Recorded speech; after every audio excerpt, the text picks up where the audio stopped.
And we're back with part 2 of our Amonkhet discussion. So if you didn't see part 1, go to part 1, because we talk about the gods, the cartouches, the trials, the mechanics, the lists. The lists are what we're talking about now. This time. Each of us have come up with a top 10 list of cards that we think is going to impact a particular format. I'm discussing Modern primarily, Raf is discussing Commander, and Jacob is discussing Legacy. Standard. Standard. and Frontier. And Frontier. So, we'll get started off with Jacob since it's Standard. So fresh in everyone's mind. right?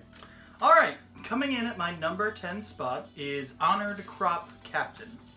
Honored Crop Captain is a red and a white 3/2 that says when Honored Crop Captain attacks, other attacking creatures you control get +1/+0. Now, while that may not sound that overwhelming at first, I think that this will actually see a lot of play in token strategies. And obviously you have to be in at least Boros to make it work, but I think a lot of token strategies, especially like the ones that are using the white trial, will end up utilizing Honored Crop Captain. So maybe not the most impressive card, but certainly one that I think has potential to see a lot of play. It's basically Battlecry without the keyword. Right, exactly. And typically when they've done effects like this in the past, like a Hamlet Captain, the creatures themselves have been 2/2s or they haven't given themselves the buff, and they've kind of sidestepped that issue this time by making it a 3/2 to begin with. So it passes the vanilla test to begin with, which is nice. That is right. At my number 9 spot, I have Bounty of the Luxa, if I'm saying that right, or maybe Luxa. It's probably Luxa. Bounty of the Luxa. This is a card that I expect to see play in control-style decks, or decks that are taking advantage of the game going later, as opposed to aggro decks. Basically what it does is every turn you either draw a card or add mana to your mana pool, both of which are of course very nice things to have in the green-blue colors, and green-blue especially is good at taking advantage of both of those things. Yeah. At the number 8 spot, also in those colors, I have Nissa, Steward of Elements. And that's the X-cost Nissa. Now she's a little lower on the list just because I don't know how applicable she is to a variety of decks. I know that the decks that do use her will be very glad to have her, but I'm not sure the quantity of decks that she's going to show up in. She does a lot of different stuff that would take a little while to explain, but suffice it to say, she's very good in creature decks and other blue-green value style decks. Yeah, absolutely. Coming in at number 7, I have Gideon of the Trials. This Gideon comes in and says, basically, as his emblem, which is his ultimate, says that as long as you control a Gideon Planeswalker, you cannot lose the game. Which, considering And that your there opponents are... cannot win the game. Yeah, and they can't win the game. And considering there are other Gideons besides him to play in Standard right now, it seems pretty likely that you'll be able to have at least some version of Gideon on the field. As Cardboard Crack said, Gideon Tribal. Gideon Tribal.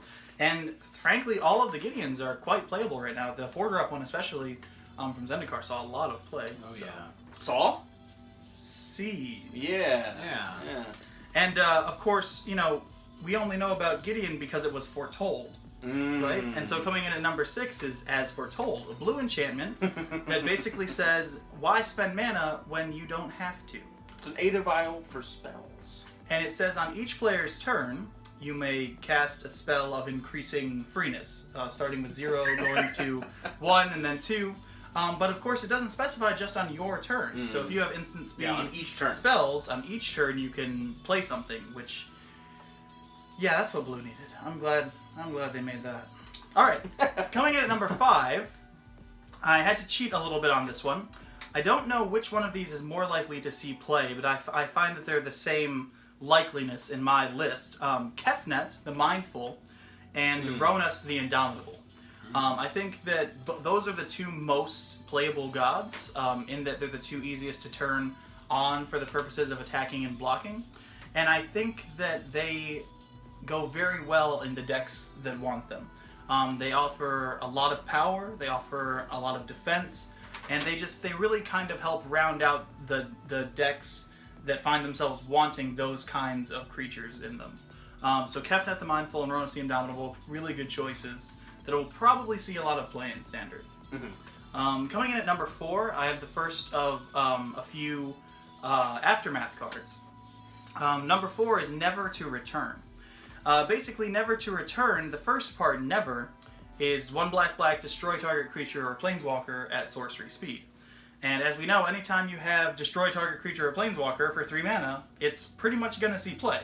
And I think that this will kind of be the go-to removal for any colors running black, or maybe just 2 colors with black. Once you get into 3 colors, it becomes a little more difficult because it's black, but that doesn't make it impossible either, especially with some of the color fixing that we've seen in this set. And as for Return, I don't actually know what it does, but Never is going to be the side that gets played the most often. Let's see. Return says... Let me turn my head sideways to read the Aftermath. It's 3 and a black. Exile target card from a graveyard. Create a 2/2 black zombie creature token. It's not bad. If you know they're planning to reanimate something, it's nice. And it just says target card, right? So it doesn't have to be a creature or a planeswalker. It's a sorcery, though. Right. So, honestly, that's just a little way to get some more value out of your card. Say you've got more mana than you need, and you just need more board presence. It attacks Delirium, kind of, sort of. Yeah. So, and again, if you're in Zombie Tribal, that could actually be worthwhile. Right. So at number 3, I have another Aftermath card, and these are my top 3, so I think these ones will see play commonly across multiple decks. Number 3 is Cut to Pieces. Right. Now, Cut is, in my opinion, the premier red removal in this set. It's a 1 and a red for a sorcery that just Cut to deals... Ribbons? Oh yeah, Cut to Ribbons. Cut Sorry, to Ribbons. I mispronounced that. Cut to Ribbons. I don't know why I wrote down the wrong name on here. I guess I was in a rush. Because, see, I wrote it correctly over here. Cut to Ribbons. Cut is 1 and a red, deals 4 damage to target creature. Now, previously, with effects of that magnitude, like Roast in Tarkir, we saw it 1 and a red, deal 5 damage, but the target had to have flying, which was, of course, limited and... Or rather, it had to not have flying, I think is what it was. It had to... Roast was 1 and a red, deal 5 damage to target creature without flying, if I'm not mistaken. I don't really remember. So, of course, Cut is going to be kind of competing for the number 1 red removal spell right now, which is Harnessed Lightning, which is the energy one. And while Harnessed Lightning, of course, being an instant and capitalizing on energy has some more versatility, Cut is going to be kind of copies 5 through 8 of any deck that wants to run that. Plus, any decks that don't run energy other than Harnessed Lightning might want to look at Cut, because Ribbons, the Aftermath card, if you're in red-black specifically, is very, very good. It's X black, and is it each opponent or target opponent? Each opponent loses X life. Each opponent loses X life. So what red-black deck doesn't want to make their opponent lose life equal to just however much excess mana they have toward the end of the game? And again, especially in Draft, and if not in Constructed, I think Cut is going to see a lot of play. At number 2, I have the final Aftermath card, Failure to Comply. Now, Failure to Comply, Wizards is doing this thing lately where they're printing atypical counterspells, which is to say they're printing regular counterspells in addition to spells that counter indirectly. Here's what I mean by that. In previous sets, we saw Summary Dismissal, which says exile all spells and abilities from the stack. Well, that doesn't counter, so any effects that say can't be countered are still affected by Summary Dismissal. In the same way, Failure, which is 1 and a blue instant, it says return target, what is it, James? Spell to its owner's hand. Return target spell to its owner's hand. So it doesn't matter if it can't be countered, doesn't matter if it's Prowling Serpapard, doesn't actually even matter what kind of spell it is, whether it's a creature or an instant or a sorcery or an enchantment, just says, okay, I'll let you have that, but later. This is a very good tempo card, and I think it's going to see a lot of play in Standard. The other half of it, Comply, is also useful, if a little less so than Failure. Comply is 1 white, and it says... Choose a card name. Until your next turn, your opponents can't cast spells with the chosen name. Right, so as the meta develops, and as people figure out what threats their opponents' decks are going to be running, this will have almost kind of a Reflector Mage style effect where they can deal with it for now and then ensure that their opponent can't do it again for a little while. I mean, even if you cast this, if it's on your turn and they're trying to stop you from doing something, you can failure that back to their hand, and if they don't have the ability to cast it immediately again, you can comply and lock that down so you're safe to continue doing what you're doing. And I think Arcane Denial and Remand have kind of proven to us that if you print unconditional counterspells at 1 and a blue, they'll see play. And the reason this is number 2 on my slot is because I expect failure, if not complied, but at least failure to see a lot of play from the cards in this set. My number 1 card is a bit of a personal favorite of mine, in that it's a card I could see myself playing, but I also think to some degree it's flying under the radar because I don't think people have necessarily caught on to just how much it synergizes with the other mechanics in the set, not to mention the other mechanics present in previous sets. And my number 1 pick for the most, what would this be, like the most playable or the most impactful card that I think will impact Standard is Blood Fury Militant. Now, the version we have on the Mythic Spoiler right now, I believe, is in another language, but translated, it is a 4/3 Minotaur for 1 and a red. And it says, when he enters the field, discard a card. So here's the thing. If you have a 4/3 for 1 and a red, it could say shoot yourself in the foot when it comes into play, and people would play it. This, in my opinion, is going to be the single most impactful card at shaping the nature of aggro decks in the current meta. And of course, I could be wrong about that, but I actually think that this card will see a lot of play. It helps Hazoret as well. Yeah, it helps Hazoret, I think. And so again, what I was saying before with the interactions with the mechanics, it works with Embalm, it works with the Minotaur tribal leader, it works with Hazoret, the god, it works with any of the Madness cards you had from Innistrad, it works with Delirium. It works with Delirium, it works with Aftermath cards. So there are a lot of potential interactions to where a good player could turn his drawback into some form of advantage, right? That they could actually get value off the fact that he lets them get something into their graveyard that they want to be in there. And not only that, but typically with decent aggressive red threats, you see a high power but not a high toughness. It's one of the reasons that Monastery Swiftspear was so popular is because she had not just power, but her prowess also made it so that her toughness was able to endure lower curves of removal, right? And so I actually think that Blood Fury Militant will be one of the most impactful cards to come out of this set. And you know, I think that's something that we hadn't touched on is the fact that all these discard things are in there. I think we're going to see it just at least very much in Limited, but also maybe in future Standard decks where you're going to see purposeful discard specifically for putting an Aftermath card in the graveyard so you can get the Aftermath effect off right away. Right. And don't forget that Madness is actually the only mechanic that has access to a Lightning Bolt right now, essentially, which is that the Madness card that costs 1 red when you discard it to deal 3 damage to target creature or player. Yeah, very true. Alright, we'll move on to the Modern, and then we'll touch on Commander, because Commander is kind of the most eternal format. It is the most eternal format in the sense of just what you can do with it. So, Modern is a bit tricky, because there are so many deck archetypes, there are so many things going on in Modern constantly. It's hard to keep up with, and it's hard to speculate exactly what kind of cards will be impactful. I mean, look at Death's Shadow. Everyone thought that card was a joke when I remember seeing a Reddit thread where people were like, this seems like really subpar. Right. And it's now a huge archetype in Modern, the whole Death's Shadow deck. So, these are my top 10 for what I think might see some form of Modern play. We'll start off with an artifact. These top 10 are in no particular order, by the way. They're just cards I thought might be impactful. We're going to start off with an interesting card that might see some play in some Modern aggro decks, and that is Throne of the God Pharaoh. It's a 2 CMC legendary artifact that says at the beginning of your end step, each opponent loses life equal to the number of tapped creatures you control. Yeah. In a Goblin red deck token aggro deck, this basically says all your creatures have double strike. Right. As long as they're 1/1s.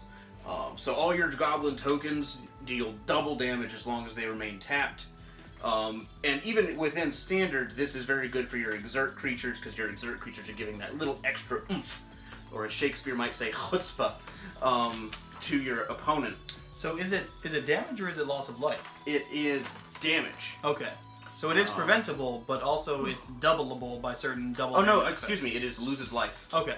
So It then is that means lossable. they couldn't like redirect it somehow. Correct. Right. So it just loses life. The next slot is actually 5. And this is really just some conjecture on my part, is the new cycle dual lands. In certain decks, they might see play. I know they're probably going to see play in Commander. Yes. Almost assuredly. But it's hard to say whether these new duels will have any kind of lasting impact in Modern. They might not be fast enough. I know for certain decks they're just not going to be fast enough. Right. But for other slower decks, things like Scape Shift or something, where you might want to cycle that land away to get at some card you might need, it might be useful in decks that like to be able to manipulate their library a lot more. Right. So that's a lot of conjecture on my part. It's probably, if I was ranking this into a top 10, it would be lower on the list, because I don't know if it's going to see anything. But, as was foretold by Jacob, I think As Foretold is a card that's going to see some janky form of Modern play, because it's an Aether Vial. And we know that enchantments do have their place in Modern. You have things like Pyromancer's Ascension, and some of the Storm decks and other things like that. So, As Foretold, I really think is going to see some form of play. And what's interesting about As Foretold in Modern is that it's just literally stronger than it is in Standard, because the cards in Modern that you would be casting off of it are stronger. And so As Foretold is like water in that it just fills the volume of whatever you put it in. Right. Now, the one difference between As Foretold and something like Aether Vial is Aether Vial, you may put a counter on it. As Foretold, you must put a counter on it. But here's the thing. Unlike Aether Vial, which says the creature you put in on Aether Vial has to be equal to the CMC, this says it can be a X or less. So you don't care that you're putting more, so you're just going to tick it up every turn. You have to, but you don't mind because your spells repertoire get increasingly free. And so I can see this hitting a Storm deck, because you're getting a free Storm card every turn. And if you're running, it's not a legendary enchantment. If you can get out multiple, you're getting multiple free spells a turn. And it can just go crazy. Even if you're not running Storm, if you're running some kind of removal, you get a free Lightning Bolt. Yeah. Or you get a free Fatal Push, or Start with Spell Pierce and work your way up to Cryptic a Command. free Abrupt Decay. Yep. In some kind of It's a not Sultai bad. deck. It's pretty good. And I'm sure someone will figure out even something more degenerate to do with it. Joyrus Time Bug. Jorah's Time Bug or Clock Spinning can do stuff with it. Right. Now, again, touching on there's a lot of overlap between what's good in Standard and what might be good in Modern. Gideon of the Trials, I think, will probably see Modern play. The 4 CMC Gideon from Zendikar is seeing Modern play. In Abzan, they're running him as like a 2-of-in sideboard or something like that. That's part of the reason why he's so monetarily expensive right now. Yeah. So I think he's definitely going to see some play in the Eternal format, because he's cheaper. He gives you that emblem that forces your opponent to divert all attention to the Gideon, because Planeswalkers already are kind of like a blade of health, because your opponent wants to get them out of the way, wants to stop the free effects that you get off of them. But this Gideon is mandatory a blade of health, because you have to kill him, otherwise you can't kill your opponent. He is literally a giant wall that says you must first go through me. Yeah. Speaking of getting rid of Gideon, Glorious End. Glorious End is a Am I just ticking things off of your list? Yeah, yeah. There's just some Actually. good cards, but you could talk about them is related to what you're doing there. Okay. Glorious End. I'm saying this for someone who can't be here. Our friend Gary, he mentioned that he's thinking about running Glorious End in Ad Nauseam in Modern, strictly to deal with the nemesis of Ad Nauseam, which is Infect. Because Infect is an all-in strategy that's going to go mutagenic growth.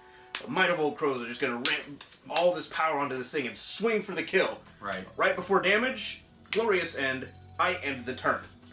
Well, you're going to lose on the end of your next turn. It's okay. I untap and I Ad Nauseam and I kill you now. Or I Angel's Grace and go, I don't lose the game. Right. Yeah, this is a very powerful piece for combo decks. Oh, yeah. Yeah. If you're going off now, or your opponent's trying to stop you from going off now, you can shut them down. Go, no, wait. You use it on their turn. Go, no, I'm just going to stop you right now. Going to do it my turn, I'm going to try to win. So, it might have a place in Ad Nauseam. It might have a place in one or two other things to stop combo. In Standard, it's good to try to stop Saheeli if you have a good enough board state. In response to them targeting with Saheeli's ability, you end the turn. Or in response to them putting the Feldar Guardian on the stack, you end the turn, it leaves the stack. Yeah. Right. It's done. Next, I've got Combat Celebrant, which I'm trying to remember what that guy does. I'm actually fortunate that this is here because I have looked at next to none of the spoilers for this latest set. So, bear with us, folks. Yep. Let's see. Combat Celebrant from Amonkhet Spoiler. I wrote it down because I thought it was important. Clearly I forgot. Oh yes, the Combat Celebrant. It's a 4/1 for 2 and a red. If Combat Celebrant hasn't been exerted this turn, you may exert it as it attacks. When you do, untap all other creatures you control, and after this phase, there's an additional combat phase. I like that. Now, our earlier discussion about giving everything vigilance and getting infinite combat steps, it won't work because I forgot that it has the if it hasn't been exerted clause. They got around that because there is a lot of vigilance even in the set. Right. So they caught an infinite loop before it stopped, unlike the Saheeli combo. Race. However, this guy could see Eternal play just in a similar like a red aggro deck where you go, I have enough creatures to kill you in 2 turns. Why don't I just go 2 combat steps and kill you now? But it is a 1 toughness, but even if it was a 2 toughness, it would still die to bolt. So it still dies to all forms of removal. So you'd have to protect it in some way. So again, this would probably be lower on the list if I was numbering these. Speaking of vigilance, though, I believe there's a green creature that says when you exert him, untap all your other creatures. So then you could do this guy first, the extra combat, and then during the second combat, exert him and still have all your creatures untapped on their turn. This is true. That too, as well as you can always Kiki Jiggy. Kiki Jiki. Now, the one thing is, if he hasn't been exerted, you can only do it the 1 time, but if you layer it properly, you could do some interesting things. It works with Kiki, right? Because then you could make an additional copy that wouldn't have said that. And you can And then he says, when you do untap all your other creatures, he would untap Kiki. But what about Jiki? You would need Jiki, something else Kiki, to attack with. Okay. You do? Because... because you exert him, you swing him. And then you tap copy him with everything. Kiki. And then the copy attacks. You get infinite combat steps with a 4/1. So, if they can block a 4/1 forever, you're not going to get anywhere. Right. But, I mean, that's assuming you have nothing else to swing with as well. This is true. Yeah. That's true. If you have a nice evasive creature added to the mix, it's going to kill. So it's not an automatic kill with Kiki. Right. Unless you can just eat through their guys. Now, damage remains until the end of the turn, right? Or... I want to say yes. Damage on creatures? Damage on creatures. Yeah. So that's what I'm saying. So if a creature is normally big enough to soak it once, how many times can that creature continue to soak it before they just beat through the wall? I mean, theoretically, you would have an infinite amount of damage. Yeah. So. Alright, so yeah, it does work that way. I'm going to skip over the next one because it's probably the number 1. I'll get to that in a second. Sweltering Suns is an interesting one, and on the Mythic Spoiler, it is currently auf Deutsch. It is in German. Where'd you go? Sweltering Suns.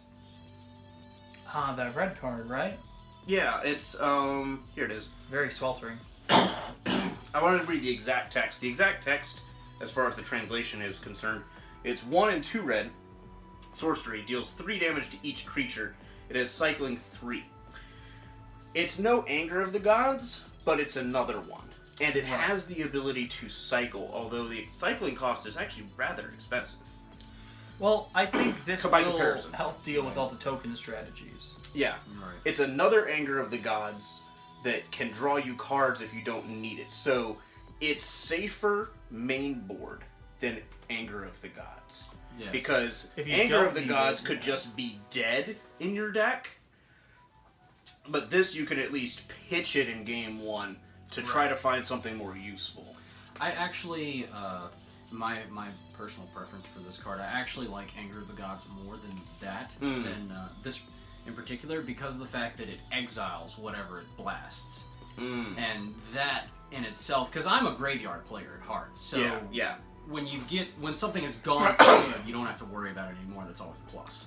Well, there is another angle to that. It could be that you have creatures out as well, creatures that you would like to get back from your graveyard when they can't get creatures back from theirs. Not only that, but with cycling, it interplays well with the spell mastery we've seen from the previous set. Yeah. Speaking of spell mastery, spells in the yard, my next pick, which is probably high up on the list because there's already something similar to it in the form of Bedlam Reveler, is love that guy. That's a Cryptic great card. Serpent. It's 5 and 2 blue, and you're like, in Modern? How will I Well, get past that? it has Spell Delve. Yeah. It costs 1 less to cast for each instant and sorcery card in your graveyard. And it's a 6/5. No other abilities, but you could potentially very easily get a 6/5 for 2 mana. Yeah. And in a deck like Bedlam Reveler, you could just go, I'm going to run Izzet, and I'm going to cast all these spells. I'm going to drop down a Bedlam Reveler, and I'm going to drop down a Cryptic Serpent, and I'm just going to go for your face. Yeah. Now, is that the same kind of deck that wants Torrential Gearhulks as well? Potentially, because you could flash back a lot. So you could run a lot of big, fat creatures as your finishers.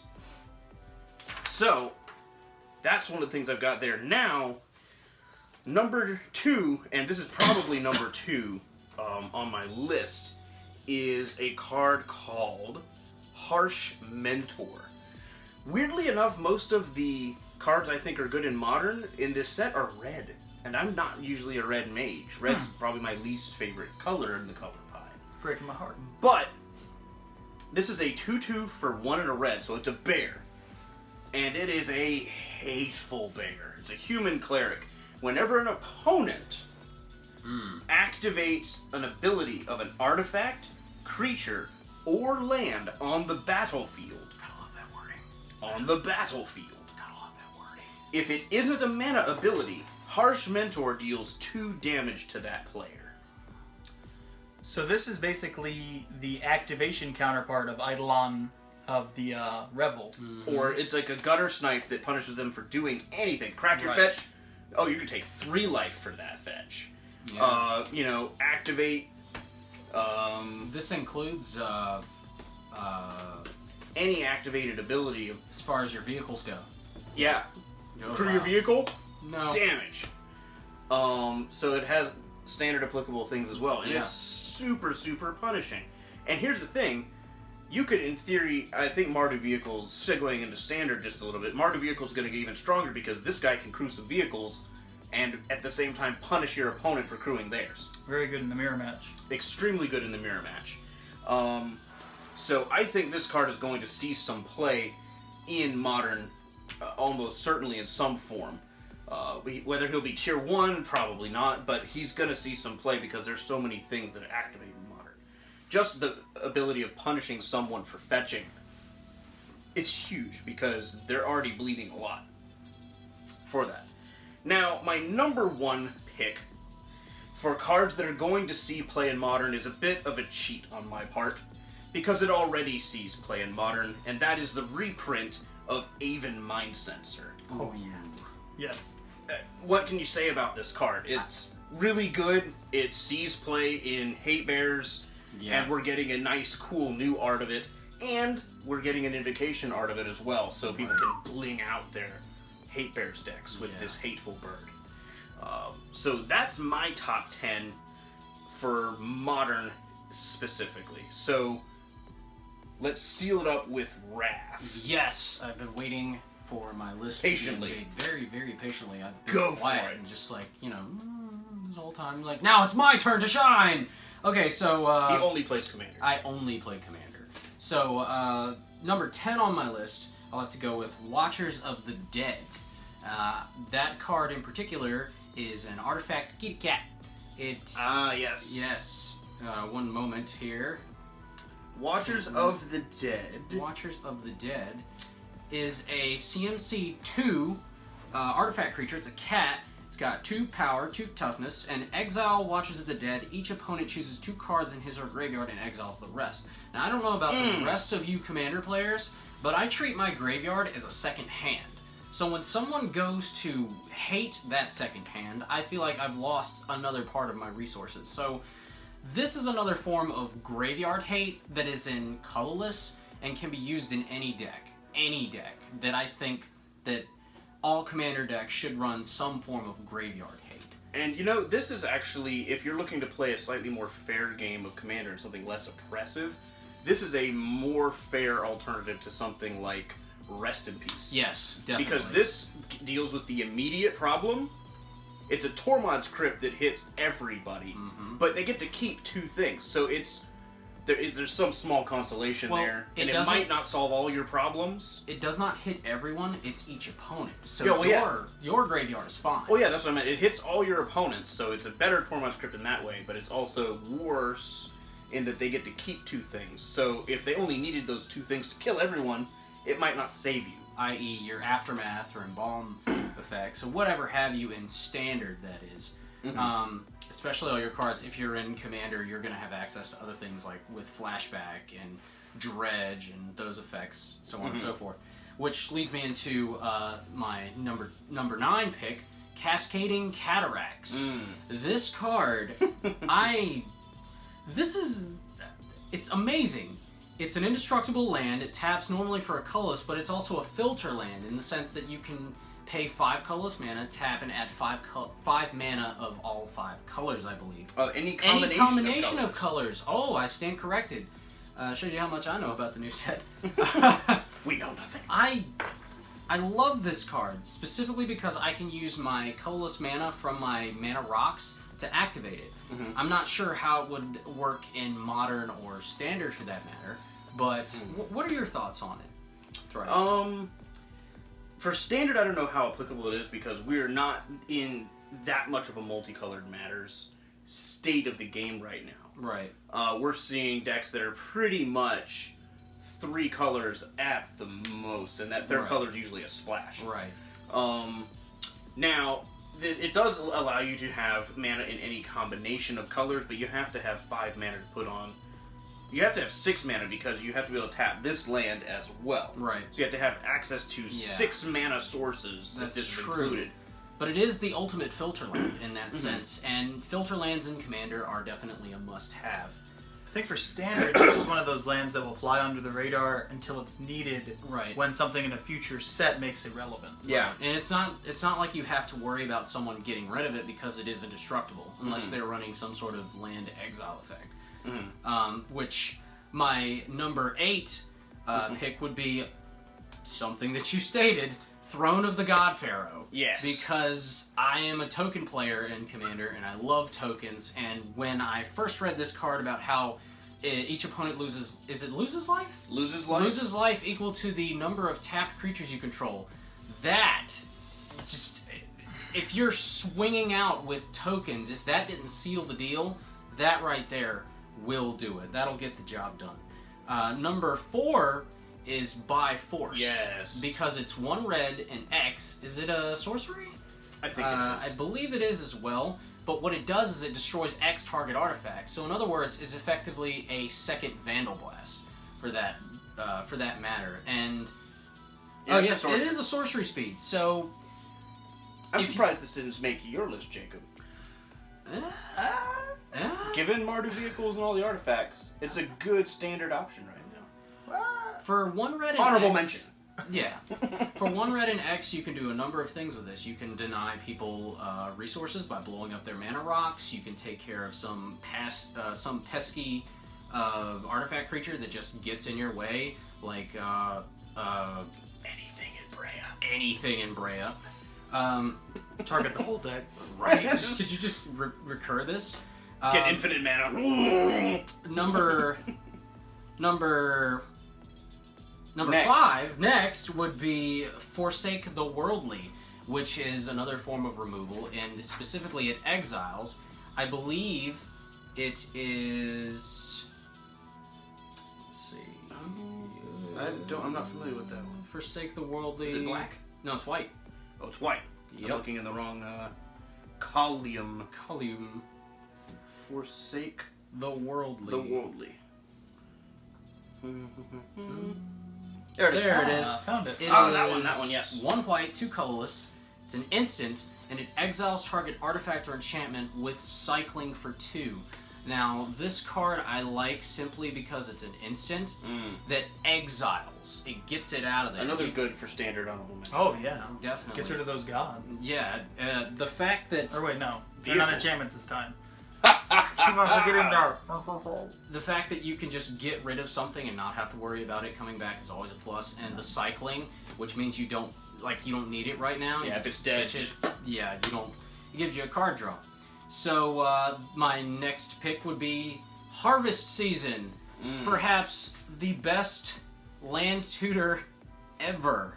and it's in Green, actually. It is 1 green, 2 colorless, and you tutor for a basic land card and put it into play tapped for each tapped creature. Search your library for up to X basic land cards from your library and put them onto the battlefield tapped. Then shuffle your library. X is equal to the number of tapped creatures you control. Now, this card I would see being played specifically in your second main phase after you've done all your swinging out, if you are running a token deck of that flavor. And it is a sorcery, so you can't really do it on your opponent's turn, but nonetheless, I like it. This pairs really well with Throne of the God. Yes! Throne of the God Pharaoh. I'm gonna tap out, get a pile of lands. Oh, by the way, bleed. Bleed! The Circus of Value! Which leads me into my number 4, Prowling Serpapod. Now, this card... Where'd you go? There it is. There she be. Serpapard. It is 2 green and 1 colorless. It is a creature. It's a cat snake. A cat snake. Cat snake. Let that snake in for a minute. Cat Tribal. It is a 4 power, 3 toughness. Prowling Serpapod can't be countered, and creature spells you control can't be countered. So, in Commander, this card I can see being a must-have, especially if your local meta runs a lot of blue. It's going into my Creature Egg Storm deck. Right? It's going into every deck. Same. Just adding that extra level of security to make sure that your win con, if it being a creature gets into play, it's a must-have if you ask me. Number 3 is Manglehorn. I thought about putting this on my list. The only reason I did not is because it only targets one type of thing, but I'll let you talk about it. Right. Manglehorn. Where'd you go? I remember it looking like some sort of water buffalo, the art. There it is. It is a 1 green, 2 colorless creature beast type. It's power 2, toughness 2, and when it enters the battlefield, you destroy target artifact. So it is. It may destroy. Oh, you may? Yeah, you don't have to. Well, it's basically half of a Reclamation Sage, for that matter. But Artifacts your opponents control enter the battlefield tapped. Now, that's very, very useful in the sense that your opponent can't use their mana rocks as soon as they play them. their haste vehicles can't work. Exactly, for standard players. And overall, I think it's a pretty useful tool in Commander. Very, very good at what it does. Kind of does, the like, definition of a sideboard card in a way as far as standard goes. Right. Because it's like, if you're dealing with artifacts, he's This your will guy. wreck Yeah, it he's your really guy. hard. It's kind of like a Kataki War's Wage, where it's like super hateful, but in one very specific direction. I feel kind of bad because my list has shown a lot of Brea hate. Get out. Sorry, Get out of here, Brea! You don't run green. Number 2 is Vizier of the Menagerie. This card in particular pairs so well with Prowling Serpapod. It is a 1 green, 3 colorless, a Naga Cleric. Interesting combination of types. Pretty art, too. Yeah, of course. 3 power, 4 toughness. You may look at the top card of your library. You may cast the top card of your library if it's a creature card, and you may spend mana as though it were any mana of any type to cast creature spells. That's very useful, especially if you are running scry effects in a green. What was the artifact that came out in Kaladesh? It was Inventor's Bestiary. That's the one where you get to scry at the beginning of your upkeep, and you pay a Pairs green. very well with this. Pairs very Love well that with card. that. And in green, it gives you some sort of control over your deck as well. So, be honest, Jacob. How fast is this card going to go into your Surok Commander deck? It's already in there. The cards haven't been released yet, and there is a copy of this card magically in my... Here's the thing. I'm really impressed with Wizards on this, because... James, go ahead and tell me the rarity of that card. It looks like a mythic.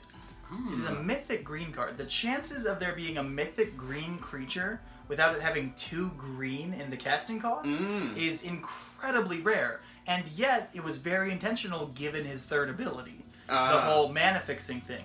This card is designed to be played not in decks that are mono green, but that are like 3-color or 2-color decks that are looking to play creatures but need mana fixing as well as card draw, essentially. And I have to give this card a little more credit than I initially did, because I misread the top party ability. I didn't misread it now, but I misread it when I first looked at it. Right. I thought it was similar to like Courser of Krufix, or an Azusa, or a what's the other one? Garrick's Horde? Oh, yes. I was thinking of the mana one. Oh, the mana one. Oracle of Bulldive. That one, where you just reveal.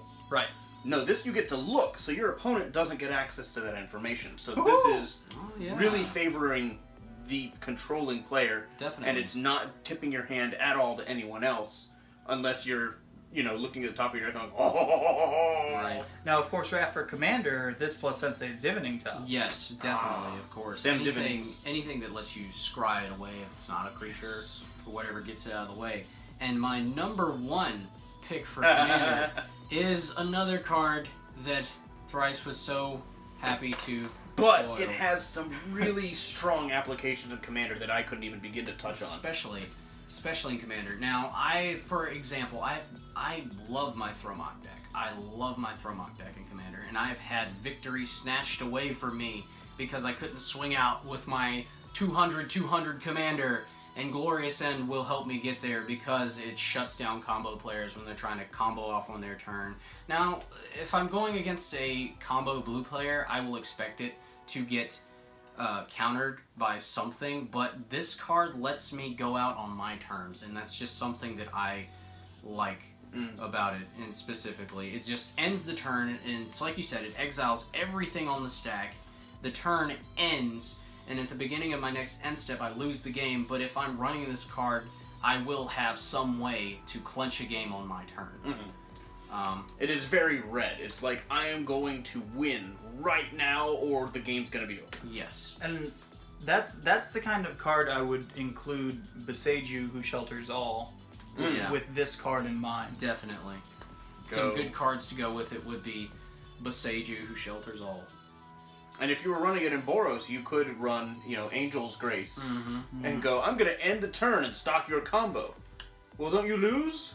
Angel's Grace. It's very interesting, because if you think about it, this is essentially, in some forms, a counter spell. Right. And yet, it's in red, and it does it in a very unique kind of way. Right. Flash in a Platinum Angel as the triggers on.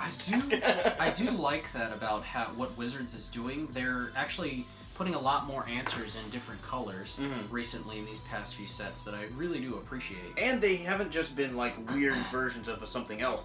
Answers have been very, like this is very red. Right. And then you have very white or very blue versions of things that might be in other colors, but they're done in a completely different blue or red or white way. Right. And I mean, America. That artwork just screams red. Yes. It's just like, go hard or go home, bro. Yeah. So, we'll conclude with a couple, just predictions. Let's start with metas. Like, where do you think, Jacob, that the standard meta might shift given some of these cards? Do you think the Reign of Mardu vehicles will be weakened or made ever stronger? Judging the meta is always a really tricky business because what's happening is cards are getting added to the set. Yeah. There's not going to be any cards currently played in Mardu vehicles right now or, Infinite Cat right now that are just going to suddenly magically change because new cards have come out, right? Like they might get a little worse or a little better depending on the matchups, right? But those cards, these new cards that we're excited about, will essentially have to prove themselves against the already established archetypes that we have. And so while I think that there are enough variety and power level of cards in this set to affect the meta in a significant way, it's still going to have to prove itself against the previous meta, which will be difficult considering that it will take some time before we figure out exactly the ways that these cards all interrelate and connect. I think one of the most difficult things with this meta is that I don't know if we were like supposed to or not, but we're not losing a set. As far as we understand. With the release of Amonkhet, there's going to be multiple sets in Standard. And so those among us who are willing to go way back and reanalyze cards we had already forgotten from multiple sets ago, those are going to be the people that are able to most powerfully take these new cards and create something potentially more powerful than the decks we're seeing right now. Right. What do you think about Commander? Do you think any of these cards are gonna... I mean, Commander is... You can't really say that someone's gonna shake up the Commander meta because Commander's the ultimate self-expression. There's so many different things. I mean, as far as the set itself and how it would affect Commander, it's like you said. I mean, it all affects your playstyle and whatever... Because Commander... I could just get on a rant about what Commander should and shouldn't be, but because everyone has their different ways of having fun, and I believe that's what the main goal in Commander is to do, is to have fun. Yeah. Now, as far as each of these cards go, they are all very utilitarian for the set. Every single card in here has some way that it can be used in the format. I was gonna say they definitely they've seen a trend in the sets. Is there fewer cards that are just outright terrible? Yes. There's fewer like vanilla junk cards that are just bad. Right. And they've tightened down and made things not suck. Now, the only cards that I can see that would not be played as often in Commander would be the Trials and the Cartouches. Unless you are using any of the, not necessarily. 5-color Cartouches. Oh, yeah. Well, even then, in that case, you have the cool Indestructible Filterland, which is perhaps one of the best Filterlands of all time. Let's be real. Yeah. But no, like every single card in this set, I think could be played in Commander in some way or form. So one more question I would have for you, James, is where would you gauge the overall complexity of this set for a player who is new to Magic? There's definitely going to be some interesting things. I know we've discussed this outside of the video. On release day, there's going to be endless amounts of confusion over Exert. Did you exert the creature? Should I have exerted it? Oh, I forgot I exerted it and I untapped it. We did some things. Judge, what should we do? Right. I agree. This is going to be I intended to exert it, but I didn't prevalent. say it.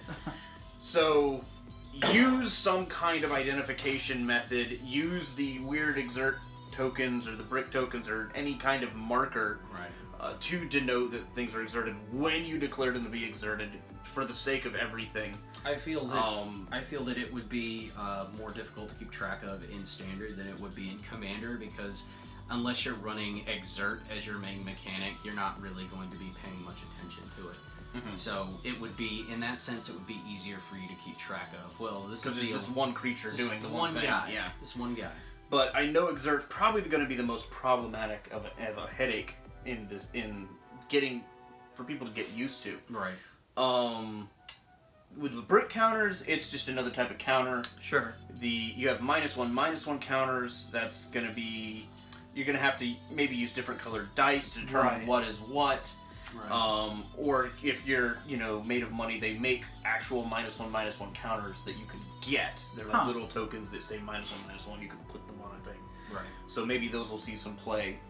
I know Wizards is printing little -1/-1 pop-outs that you can do. They have bricks, and they have exerts, and they have embalms, so you can... It is good of them to, do that. If they're going to use things external to the cards, for them to provide those to the players. And this set has more tokens than any other set in history. They released them, and they're really quite beautiful. I just love mummies. The cards are all very well explained. I think so. There are very few cards in this set that I think a new player would look at it and go, "What?" Like even Glorious End, which we've all kind of harped on. They have the reminder text of what it means when you say "end the turn." Yeah. And it's all written out right there, and it takes up most of the card. Yeah. But there's no dispute as to what is happening here. Well, you also have to think there are only, aside from this card, I think I've only ever seen 2 other cards that said flat out "end the turn," and that's Time Stop and the Clock from I think it was. There's an artifact. There are a couple in the turn. There's the one Days Undoing. Yes, Days Undoing ends the turn. There are a few, but you're right. They're not very many. Yeah. So they are very careful to put that down when they can. Sundial of the Infinite. Yes, that's the one. That's the one. Yeah. But I think the complexity of this set is really, really good. It's very consistent. Aside from 1 or 2, the heavily pushed Gideon, of course, there are very few cards that are just like, this card is by far the best card in the set. Our new poster boy. Look at him. There's no Emrakul in this set. There's no Emrakul. There's no one card that I'm like, in a vacuum, this card is an unbeatable monster. Right. Now, we might see some weird combos that we can't foresee. As you said, people are going to start digging deep, going back all the way to Zendikar again. And I mean, just Fling with Fling. We have Fling in the set. Honorable mention. And Fling. Ulamog is going to still be in standard. So swing for 10 with Ulamog, hit them for 10, fling Ulamog, finish the game. You're going to see that in standard. I guarantee that. You'll find instants and sorceries in this set that people want to use with Dynavolt Tower. Yes. Yeah. So I guess you're very right. Will this set stand on its own or just serve as fodder for the existing strategies? And I think, if I had to be honest, I think it's the latter. Honestly, I feel as if this set could stand on its own. It's very well contained within its own mechanics. Yes. And I mean, without being parasitic. right. It's not a Kamigawa with Splice into Arcane or something like that, where it's just not going to see play anywhere else. No, yeah, these can mesh with other cards. The only things that are inherently parasitic are the Trials and the Cartouches. Right. Yeah. Those are the only things that just won't see play outside of this set. Right. And those cards really shout out to this plane in particular. So. And they're good cards that They do are. things without you having to rely on their synergistic effects. That's true. Like the Cartouches are completely playable even if you don't play any Trials. Right. Especially if you're going with an Enchantment Matters commander deck or standard deck or modern deck. Yeah, exactly. So I think it's a great set. It's not the best set I've ever seen, but then again, we already discussed last time that Kaladesh is one of the best sets we've seen since New Phyrexia. Yeah. So there's some big shoes to fill, but I think this stands on its own very well. Right. Plenty of sweet cards that us Commander players are like, we're gonna see what we can do with this. There's good stuff for standard. There's some good answers. Yeah. For the rampant vehicles and stuff. Whether they'll be good enough remains to be seen. Right. But we have instant speed artifact removal. We have things that can slow down Mardu vehicles. we have some stuff that can put -1/-1 counters to slow down the snake counter combo. Yeah. Schnick. Schnick. So, it's a good set. Yeah, and like I was I like indicating with As Foretold, there will be cards from other formats like Commander and Modern that can more powerfully capitalize on the cards in this set. So, I think where we'll end for tonight is perhaps the most risky of speculations is lore predictions. Oh, no. I love the lore. So, bad. where have you guys read, are you caught up on the Magic stories? I'm not caught up on Amonkhet. Okay. I'm not caught up on Amonkhet. But just looking at the cards, because a lot of the story is told in the cards, of course. Right. What do you guys think is going to happen in the Amonkhet story and then going through into the next set, Hour of Devastation? I feel as if the Gatewatch, if you guys are familiar with what happened on Kaladesh, towards the end of the Kaladesh block, or set, I feel as if the Gatewatch are going to realize that maybe they should have listened to what Ajani said before he buggered out. I feel as if the Gatewatch are going to have a sudden realization that there is a much, in the words of Tezzeret, there is a much bigger picture at hand. That they do not fully comprehend, and I feel as if they should slow down, but that's just what I think. As far as where the story's going, there's been theories that Gideon will die in this set. There have been theories. We don't know for sure. They've been giving him a lot of cards lately. They have been giving him some really good cards. Yeah, some really good cards.